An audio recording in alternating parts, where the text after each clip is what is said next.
بسم اللہ الرحمن الرحیم۔ السلام علیکم ورحمۃ اللہ وبرکاتہ۔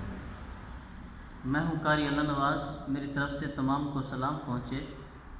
دو چیزیں آپ کو بتانے لگا ہوں جو حدیث پاک سے ثابت ہیں، تو وہ طول عمل کا موضوع ہے آج، تو ضرور سنیے گا، آپ کو پتہ چلے گا کہ طول عمل کیا ہوتا ہے اور یہ چیزیں کیا نقصان پہنچاتی ہیں۔ نبی کریم صلی اللہ علیہ وسلم نے فرمایا کہ دو چیزیں ایسی ہیں جن سے میں تمہارے مسلط ہونے پر ڈرتا رہتا ہوں کہ کہیں تمہارے اوپر یہ مسلط نہ ہو جائیں۔ صحابہ نے ہاتھ جوڑے، عرض کی آقا صلی اللہ علیہ وسلم وہ کیا چیزیں ہیں جو ہمارے اوپر مسلط ہونے سے آپ ڈرتے ہیں؟ تو آقا دو عالم صلی اللہ علیہ وسلم نے فرمایا کہ ایک تو لمبی امیدیں، جو لمبی امیدیں رکھتا ہے اسے آخرت بھول جاتی ہے، جو لمبی امیدیں رکھتا ہے اسے قبر بھول جاتی ہے، جو لمبی امیدیں رکھتا ہے اسے موت بھول جاتی ہے۔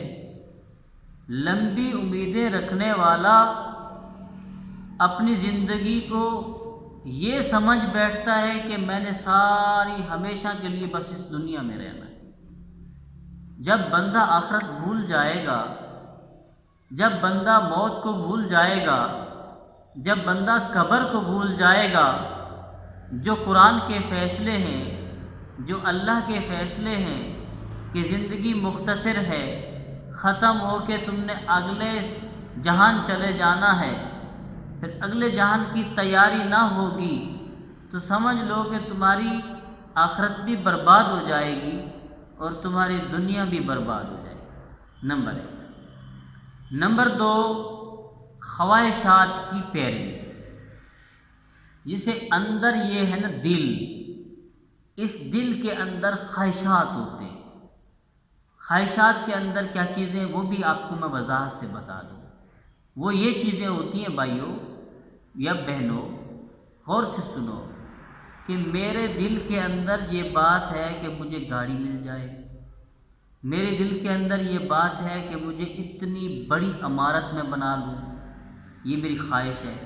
اور میری خواہش ہے کہ میرے پاس آئی فون ہونا چاہیے، میری خواہش ہے کہ میرے پاس بہترین ایک خوبصورت اتنی پڑھی ہوئی پڑھی لکھی عورت اور بیوی ہونی چاہیے۔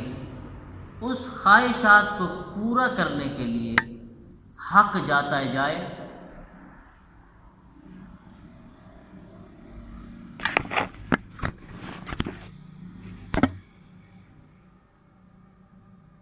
حق جاتا ہے جائے، سچ جاتا ہے جائے، میرے دل کی بات پوری ہو جائے، چاہے قرآن اس کے بارے میں کیا کہتا ہے مجھے نہیں پتا، اللہ اس کے بارے میں کیا کہتا ہے مجھے نہیں پتا، نبی کریم صلی اللہ علیہ وسلم اس کے بارے میں کیا کہتے ہیں مجھے نہیں پتا، مجھے صرف میرے دل کی جو بات ہے وہ پوری کرنی ہے۔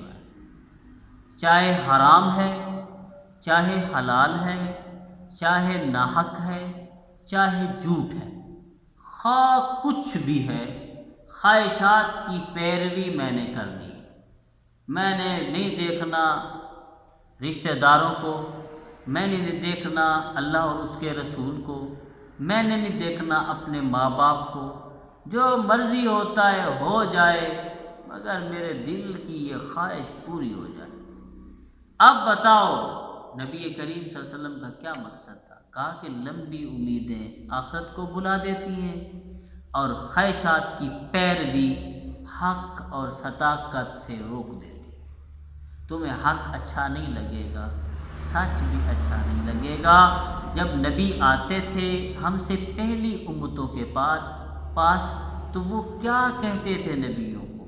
وہ یہی کہتے تھے کہ ہم جو کم زیادہ تول رہے ہیں یہ ہمیں روکیں گے، ہم جو اپنی عورت کے علاوہ کسی عورتوں سے زنا کر رہے ہیں یہ ہمیں حق سے سچ کہیں گے، روکیں گے، اور بھی باتیں بہت ساری، کہ ہم جیسے مرضی سے کسی پرستش بت کی کرتے ہیں نہیں کرتے، مگر جب یہ ان کی بات کریں گے تو وقت کے اوپر نمازوں کو ادا کرنا ہوگا، سچ کو اپنانا ہوگا، اور حق کے اوپر چلنا ہوگا۔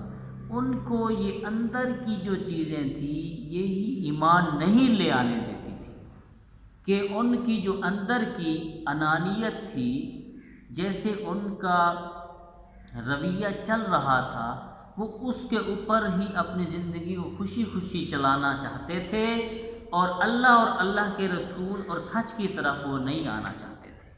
اسی وجہ سے اللہ تبارک و تعالیٰ نے ان کے اوپر عذاب مسلط کیا۔ آج ہمارا بھی یہی حال ہے تقریباً۔ اگر ہم سوچیں کہ ہم لمبی امیدیں نہیں لگائے ہوئے، کیا ہماری خواہشات کی خاطر ہم حق کو چھوڑ بیٹھے ہیں، سچائی کو چھوڑ بیٹھے ہیں؟ اگر ہم سوچیں گے تو ہمیں بھی پتہ چلے گا، گریبان کے اندر ضرور جھانکیے گا اور پتہ کیجئے گا کہ اندر کے حالات کیا چل رہے ہیں۔ جب آپ اندر کے حالات اپنے پڑھنا شروع کرو گے، زندگی سنور جائے گی۔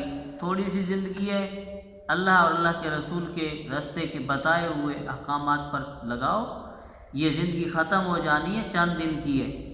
فکر کرنا چھوڑ دو کہ یہاں سے ایسے پیسے کمائیں، ایسے نہیں ہو سکتا۔ جو یہاں لکھا ہے وہی ملنا ہے اور مل کر رہنا ہے۔ تمہارے سوچنے سے، تمہارے بھاگ دوڑ کرنے سے جو کچھ نہیں ہونے والا، مگر اپنی زندگی کو اچھا کر لو، بہتر کر لو، جس سے دنیا بھی سنور جائے گی اور آخرت بھی سنور جائے گی۔ اگر اس طرح نہ کیا تو دنیا سے بھی جاؤ گے اور آخرت سے بھی جاؤ گے۔